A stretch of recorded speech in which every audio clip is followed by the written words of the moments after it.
Salut, moi c'est Jazzy Chouda. Je suis une des 15 000 petites îles de Méditerranée.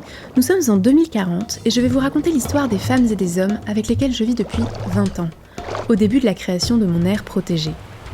D'abord, il y a Sarah. Tous les matins sur son chemin de l'école, Sarah, petite fille, s'arrêtait sur la plage. Que j'aimais sa présence. Puis il y a Milo, son père, un sacré caractère. Milo est le maire du plus grand village de l'île. Et entre nous, qu'est-ce qu'il a bataillé pour mettre tout le monde d'accord autour de mon aire protégée. Cette aire protégée, elle est née il y a 20 ans. La bande des pêcheurs, Flavio, sa fille Mina, le cousin Noam, ont repéré les problèmes au tout début. Il y avait de moins en moins de poissons et de plus en plus de plastique dans leurs filets. Le bruit a couru et l'info n'a pas échappé à leurs meilleurs ennemis, leurs meilleurs amis, les membres de l'ONG pour la Méditerranée. Ce n'était pas drôle du tout. La biodiversité dans son ensemble se dégradait, tout le monde allait en pâtir et il fallait vite trouver des solutions. Lina, la scientifique qui étudie les puffins cendrés, a débarqué et a dressé un diagnostic. Lina a appelé Elias et son adjoint, les gestionnaires d'espaces naturels, qui ont ensuite dû présenter leur projet à l'administration du littoral, lesquels ont aussi impliqué Sabrina, la PDG de l'entreprise Un coquillage dans le potage, qui a commencé à s'inquiéter pour ses ventes à long terme. Puis Samy, du club de plongée et de randonnée, et sa copine Inès, la guide touristique, ont eux décidé d'inclure dans leur offre une sensibilisation de nos amis les touristes à la nature. Ils ont fait ça avec les pêcheurs qui se sont même mis à mi-temps au pescatourisme, en accueillant les touristes sur leur bateau. Enfin, n'oublions pas mes habitants, ô combien nombreux, exigeants, tout en étant, indécis. Bref, tout ce petit monde, bien agité par l'assaut pour la Méditerranée et les gestionnaires, ils en ont fait des tables rondes, des réunions, des négociations, des conventions, des pourparlers à n'en plus finir. Honnêtement, j'ai cru qu'ils n'allaient pas y arriver. Mais à force d'échanges, mes petits habitants préférés sont quand même tombés d'accord sur un plan de gestion de mon aire. Que dis-je, de co-gestion.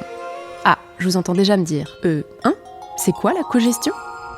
La cogestion, c'est la collaboration de tous les acteurs d'un territoire pour le protéger, le conserver et utiliser au mieux son espace et ses ressources, et surtout le gérer concrètement sur le terrain.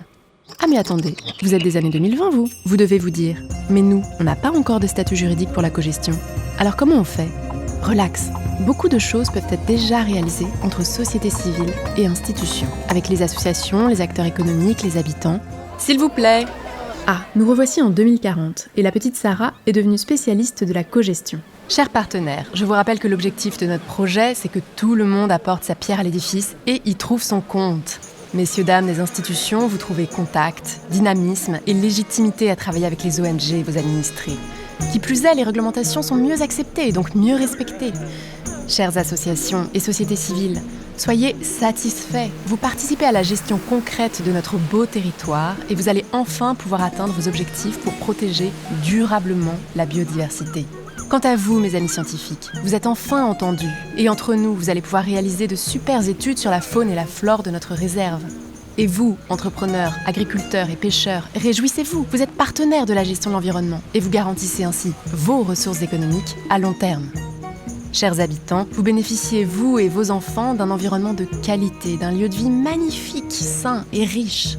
Et enfin, chers gestionnaires, chers ONG pour la Méditerranée, vous êtes maintenant les fiers co-gestionnaires du site. Vous êtes présents sur le terrain tous les jours pour agir et préserver notre belle aire protégée. La cogestion, c'est ce qu'on fait là. C'est la garantie de notre bien-être à tous, pour nous, la nature et les générations futures.